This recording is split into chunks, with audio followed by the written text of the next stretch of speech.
Explore new ideas and new worlds here on Arizona PBS, a community service of Arizona State University.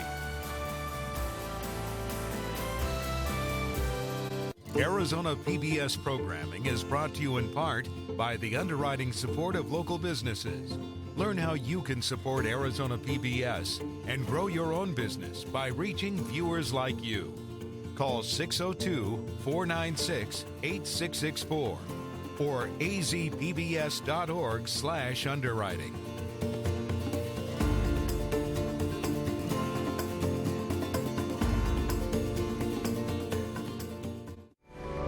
Coming up next on Arizona PBS, Life and World. Arizona PBS celebrates Arizona history with a moment in time, made possible by the Lincas Group, a registered investment advisor. Opened in Phoenix in 1928 and still in operation today, the Hotel San Carlos is a member of Historic Hotels of America. Many believe the historic landmark is haunted. Coming soon to Arizona PBS. Washington Week is an island of civil discourse in a chaotic media environment. On Friday night, we gather the best reporters in the nation and have a conversation that's about informing the American people. Washington Week. All new Friday night at 7 on Arizona PBS. From the Cronkite Studios in downtown Phoenix, this is Cronkite News. Tonight, are social media posts protected under the First Amendment? We look at posts from former and current officers that may be offensive. Also, the Board of Education voted to not change the way sex education is taught in our schools. And want to take a trip to Hawaii? You don't have to go far. Find out about a virtual field trip that gives students history about the culture. Cronkite News starts now. Good evening and welcome to Cronkite News on Arizona PBS. I'm Kevin Thompson. And I'm Kyla Wilcher. Thank you for joining us. Phoenix police are feeling the heat from the viral video that was seen around the world just a few weeks ago. Now they're also in the spotlight because of controversial social media posts. Cronkite News reporter Jesse Jo Pauley explains what a recent report found on several officers' Facebook pages. The Plainview Project is a database of public Facebook posts and comments made by current and former police officers from cities across the U.S., including right here in Phoenix. The posts you are about to see may be considered offensive and difficult to look at for some. In Phoenix, this is what the Plainview Project has found: racist, Islamophobic, homophobic, and sexist Facebook posts. This discovery poses the question of whether or not an officer's social media is protected under free speech. Dr. Ann Hart is the former Associate Superintendent for the Arizona Department of Education. She was at last week's Phoenix City Council meeting expressing her concerns. But what is most troubling is the voice of one of members of our city council who defended this inappropriate behavior, minimizing it to free speech, stating that if anyone is offended by this, then you are a liberal snowflake. The posts are insulting and totally disingenuous to the oath of the office. However, some say it depends on whether the person making the post has a badge. Those slurs are insulting. You know, it really kind of calls into question their integrity, and it's something that we need to take very seriously and not just blow off as like, oh, well, they're allowed to say that. I mean, they are, but that's not the point. The Phoenix Law Enforcement Association says the Plainview report disregards positive Facebook posts made by the officers. Association officials say social media is a free-for-all. Mike Britt London, police president, put out a statement which says in part, "Unfortunately, in the hunt for negative spin, this anti-police group ignored all that in favor of absolute sensationalism. Their bias says far more about them than it does the police officers they've chosen to target." So what's the verdict? A legal expert says it depends on what you want to do with the information. Well, the difference is whether it's purely expressing your opinion or whether it is used as evidence of not doing the job you were hired to do. So in a sense, the speech on its own is one thing that's always going to be protected, but the issue of whether it shows that you're not performing your job duties correctly is a completely different issue. The Plainview Project says their concern is not whether these posts and comments are protected by the First Amendment, but rather they believe the nation has a right to know who's behind the offensive posts. The officers involved in the report have been given desk duty while the Phoenix Police Department continues its investigation. In the broadcast center, Jesse Jopali, Cronkite News. The town of Prescott Valley is looking for a new police chief. Deputy Police Chief James Edelstein will serve as interim police chief until a replacement is named. This comes after Police Chief Brian Jarrell recently retired. Edelstein has served Prescott Valley for over 20 years, including a previous stint as interim chief. The process is expected to take until early fall. A woman filed a $12.5 million claim against the city of Phoenix, alleging she was subjected to a body cavity search that amounted to sexual assault. The notice was filed by attorneys on Monday for Erica Reynolds. Reynolds openly outlined her allegations last week at a city council meeting. Reynolds alleges she was pulled over in a drug trafficking investigation and taken to a station where a female police officer conducted a body cavity search. This is the second lawsuit in 2 weeks filed against the Phoenix Police Department. During last night's Board of Education meeting, dozens of residents came out to express their stance on sex education in our state. On the agenda was a potential change in language on sex education classroom guidelines, and specifically, language referring to homosexuality. Tensions flared, and Cronkite News reporter Tanaya Williamson tells us more. Tanaya? Well, it was a 5-hour meeting which at times became contentious. As the board considered the proposed changes, one question we wanted to answer is, how does sex ed in the class work? Children shall be taught that explicit sexual material can refer to any image or video that depicts nudity, genitalia, sexual activity, sexual conduct. Hundreds of people filling the room last night in Phoenix, talking about sex education and how it is given to Arizona students. We would like the board to consider some of the following potential negative outcomes when children discuss such sensitive matters. You can clearly see that sexual expression is not just about having vaginal, oral, or anal sex. People can express themselves sexually with a wide range of behaviors. They appealed to Superintendent Kathy Hoffman to not move forward with the proposed changes. The superintendent actually does not have the final say in curriculum. Stefan Swyatt is the public information officer for the Arizona Department of Education and says it is out of her hands. Local governing boards decide on curriculum. The superintendent of public instruction for Arizona cannot prescribe curriculum for schools. It is out of her reach and purview to do that. The rule changes up for public debate were proposed after a lawsuit over a decades-old state law forbidding sexual education in public schools, promoting a homosexual lifestyle, compelled Arizona legislators to repeal it in April. Because of this, the proposed changes were: remove language that states sex education shall not include teaching of abnormal, deviant, or unusual sexual acts and practices. Add language that states sex education should be medically and scientifically accurate. Added language that instruction over sexually transmitted infections should include medically accurate instruction on how to prevent infection transmission, and allow schools to teach sex education to boys and girls together instead of separately. This rule change would make teaching the two genders separately an option for schools. After 5 hours and many passionate pleas from both sides, the board ultimately decided not to vote, keeping the guidelines as is. Swyatt highlighted that when it comes to sex ed in the state, parents have the last word. A group of parents do not want their students to receive sex ed. They can go about opting out. But for the parents that want their students to receive comprehensive sex education, this would be an opportunity for them to receive it in public schools. Today, we asked our viewers on social media what changes they want to see. Here's a sample of some of the responses we received. Elena says, I believe that within these classes, the topic of consent should heavily be pushed, as well as the topic of sending pictures to each other. Most teenagers are unaware that it is considered child pornography and evidence.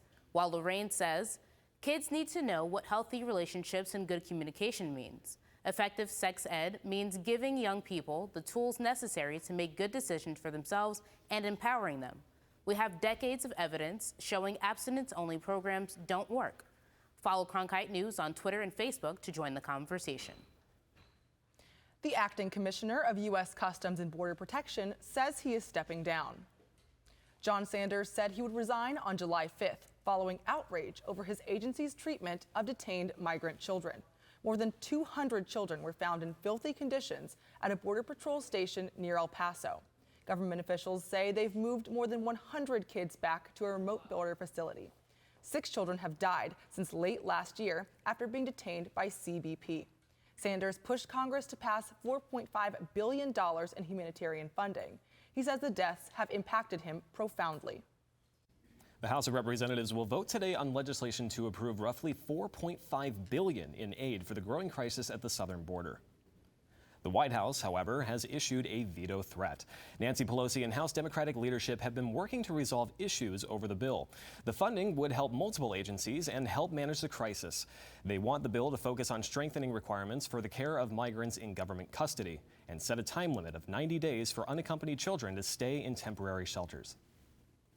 It was just a few weeks ago that a House committee was considering Arizona Congressman Raul Grijalva's bill to ban uranium mining on 1 million acres near the Grand Canyon. That committee was back at it today, pushing back on a Trump administration plan to expedite uranium mining, as Julian Pardas reports from our Washington bureau. Today's hearing by the House Natural Resource Committee asked the question, is uranium critical to national security? The administration says it is, but opponents say the need does not outweigh the damage uranium mining leaves in its wake. Tommy Rock opposes uranium mining in his role as an environmental scientist, but he is also a Navajo who knows friends and family members who he said died because of uranium-caused illnesses. He says there's no call for new mining when decades of old mines have yet to be cleaned up. Yeah, new uranium mining, even though there's a lot still left there, we didn't even discuss where the findings are going to come up with, with all the cleanup process. Rock joined others backing Congressman Raul Grijalva's bill to take uranium off a list of minerals that are critical to U.S. defense and the economy. The U.S. has enough uranium to meet its needs, they say, and friendly foreign sources in Australia and Canada if needed. But William Schneider of the Hudson Institute disagrees. Russia and Kazakhstan may be trying to dominate the global market for uranium, that absent the federal government taking notice of this, it's likely to drive the uranium production entirely out of the United States. Schneider testified that nuclear power leaves almost zero carbon footprint. And with Russia and China developing new nuclear weapons, he said the future is too uncertain for the U.S. to turn its back on domestic uranium. The idea that we would, by regulatory changes, allow the United States to drop out of the uranium mining business is not constructive. Environmentalists say that uranium is safest left where it is, in the ground. Besides, said Rock, Congress still needs to find a way to focus on the 50,000 abandoned uranium mines as well. The point is that there's 15,000 abandoned uranium mines out there, and we're only focusing on 500 to be abandoned uranium mines on Navajo Nation. Despite Schneider's concerns about military uses, one witness says the U.S. already has more than 585 tons of highly enriched uranium, enough for more than 23,000 nuclear weapons. In Washington, Julian Pardas, Cronkite News. Coming up, virtual field trips are growing more and more popular. Find out how ASU partnered with Kamehameha Schools to bring an educational Hawaiian experience to students. A study reveals that U.S. citizen children with immigrant parents face anxiety over immigration policies.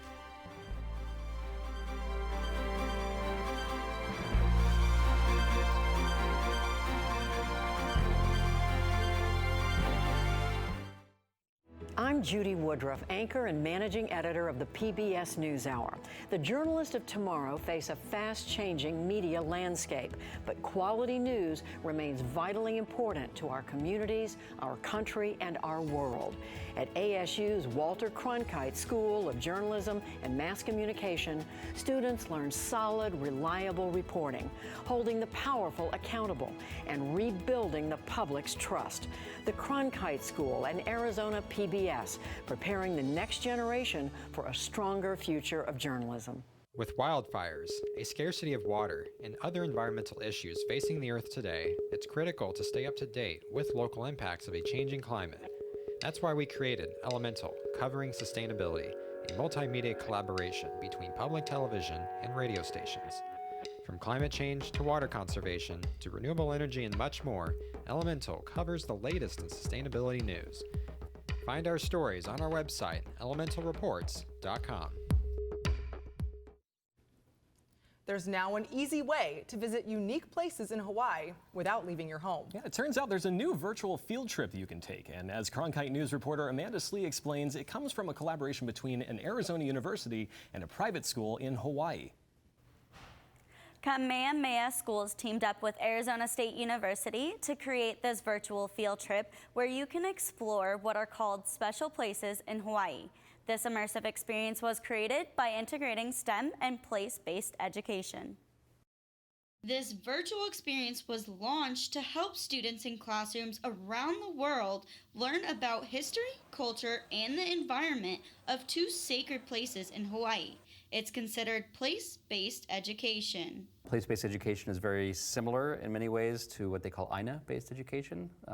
In Native Hawaiian culture, they also have this very strong sense of place and teaching through place. The virtual field trip, also known as VFT, includes interactive 360-degree video, photographs, and interviews. It took just under 3 years to complete this VFT between ASU and Kamehameha Schools, a private educational charitable trust for K-12. It's not only intended to inform, but also to inspire people to look inward into their own place. He says this online field trip helps make your real visit to the area more valuable and meaningful, so you have an idea of what to expect. It's kind of like going to Disneyland, right? You're taking a child to Disneyland who's never heard of Disneyland before, and you just show up.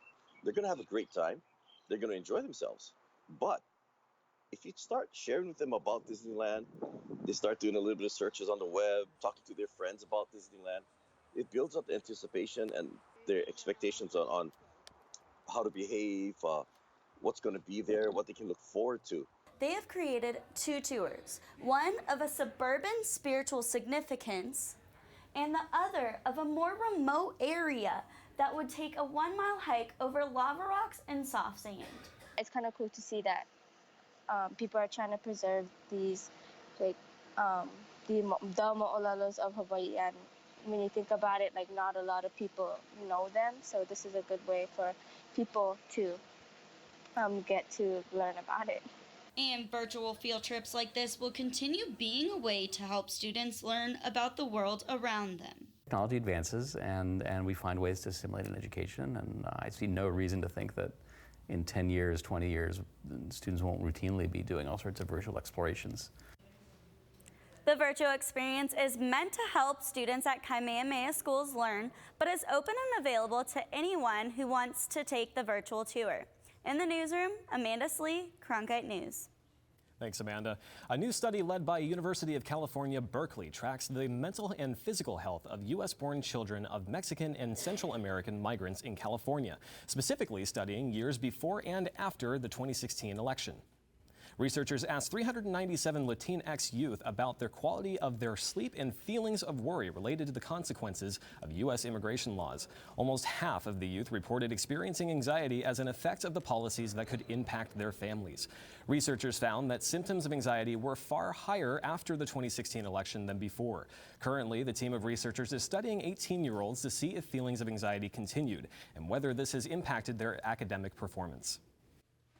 9 institutions across the U.S. were awarded the Seal of Excelencia for Latino students' achievement and outreach. Among those is Arizona State University.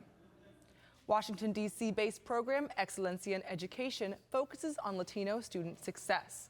ASU and the other 8 institutions met criteria focusing on how the school enrolled Latino students and what they did to aid them financially, if they were graduating, and their progress in school with staff members that represented them.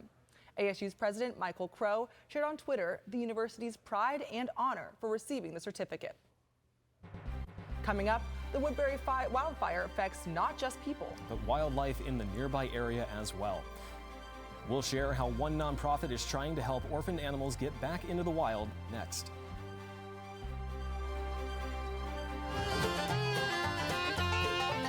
All of its children had come to the Mother Church of Country Music. It was almost like a badge of honor that you had to bring your culture with you to the table. That's why Bob Wills and his guys brought us Western music. That's why Hank Williams brought the South with him from honky tonks. Johnny Cash brought the black lamb dirt of Arkansas.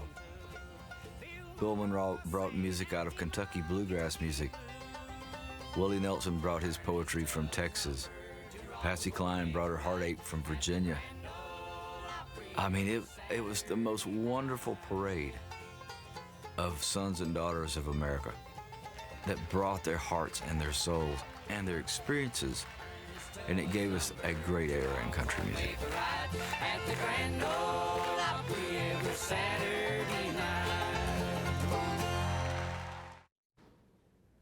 Overpopulation of burros in the Black Mountains near Kingman, Arizona, has been called a crisis by a Mojave County official. The Kingman Daily Miner reports Mojave County Board of Supervisors Chairman Hildy Angus last week described the conditions of burros as inhumane and said many face starvation. Angus goes on to say that the area can support less than 500 of the 2,000 burros that call those mountains home. Officials are worried that the conditions will force burros to come down to Bullhead City, which poses a risk for cars driving in the area. According to Representative Paul Gosar of Prescott, there will be congressional hearings later this summer on the issue. Southwest Wildlife Conservation Center reports a huge increase in the number of orphaned animals, including raccoons, bear cubs, coyotes, and others, due to weather, real estate development, and the nearby fires.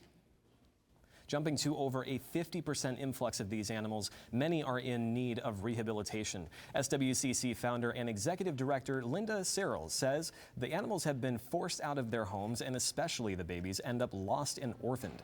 It is Southwest Wildlife's goal to help the animals through rehabilitation to prepare them for their release back into the wild once a facility believes the orphans are ready.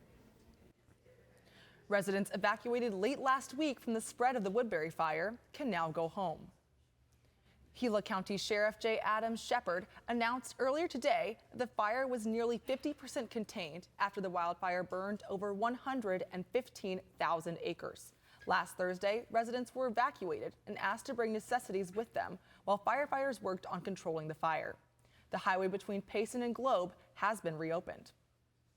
It's great fire crews have been able to control the spread of the wildfire because I'm not sure any rain is in the upcoming forecast. I don't think so either, but let's ask Lindsay and see if monsoon season is promising any moisture in the 7-day forecast. Lindsay, what can we expect?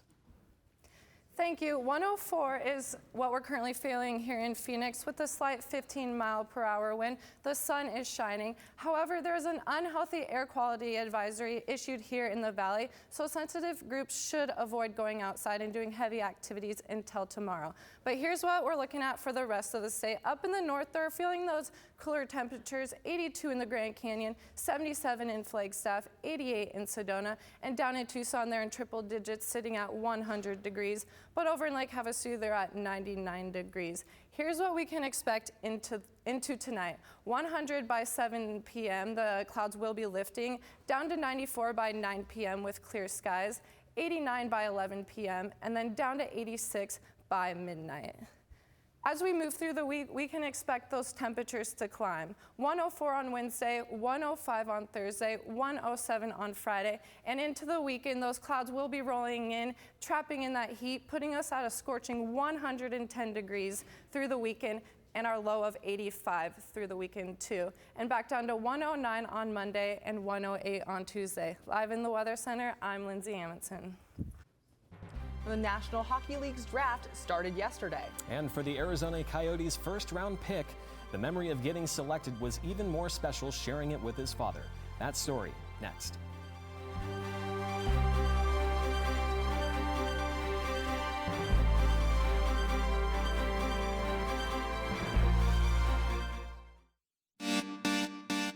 Stay in the know on the go. At Cronkite News, we work hard to report the facts and keep you updated, whether we're on set or on the scene. Taking it from the studio to the field. So I'm here in South Phoenix. In Phoenix, we're just a click away. Follow us on Facebook and Twitter, or find us online at cronkitenews.azpbs.org.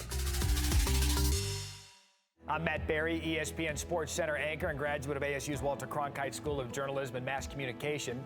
With its bachelor's and master's degrees in sports journalism, the Cronkite School is preparing the next generation of sports journalists to tell stories that matter, stories that excite, inspire, and inform. Cronkite immerses students in covering sports at all levels in one of the country's top sports markets. It's this hands-on experience under the guidance of award-winning sports media veterans that shape the top journalists of tomorrow. Arizona Coyotes prospects skate this week at the team's prospect development camp at Gila River Arena. It's been 7 years since the Arizona Coyotes last made the Stanley Cup playoffs. But as Ethan Schmidt reports, the franchise hopes an 18-year-old from Sweden can help end the drought. Arizona Coyotes are proud to select from Brynäs in the Swedish Hockey League, Victor Soderstrom. Arizona Coyotes first-round draft pick Victor Soderstrom is stepping onto the ice as an official prospect this week, just days after the team traded up from 14 to the 11th pick to draft him. We tried to move up 7, 8, 9. We tried to move up as high as we could and offered a lot to get up there and made sure we left no stone unturned to get our guy. It's really a dream come true for my whole family, and you know, getting to a city like Phoenix, it's awesome. I don't understand it. It's amazing. So dreams come true. The Coyotes had plenty of options with their first-round pick in this year's draft, but Chaika said the organization would do whatever it took to secure Soderstrom. Now, the future is looking a bit brighter on the blue line for Arizona, and the 18-year-old Swede could play in the NHL as soon as next season. He's physically mature, he's mentally mature, he's got the skill set, so you know, it'll be whatever's best for his development long term and where he's at coming into camp. I think I'm a two-way D with offensive upside. I think I have good hockey sense, hockey IQ. I'm a smooth skater, skilled. If he can make the NHL roster, Soderstrom will fit right in with fellow Swedish defenseman Oliver Ekman-Larsson, Coyotes captain, and Nick Hjalmarsson. In Glendale, Ethan Schmidt, Cronkite News. The Coyotes announced their regular season schedule today. They open their season on the road on October 3rd in Anaheim. Their first game at home, October 5th against the Boston Bruins. Cronkite News is proud to be the news division of Arizona PBS. Here's what's coming up on Arizona Horizon and PBS NewsHour. On the next Arizona Horizon, a look at conditions for migrant children at U.S. detention centers. And a 35-year veteran of the National Park Service talks about his concern for the national park system. It's on the next Arizona Horizon. I'm Nick Schifrin. On the next NewsHour, how some schools are tackling the taboo subject of period poverty by giving free menstrual products to students. That's Tuesday on the PBS NewsHour. Well, that's it for Cronkite News tonight. Thanks for joining us. For top Arizona stories anytime, go to cronkitenews.azpbs.org.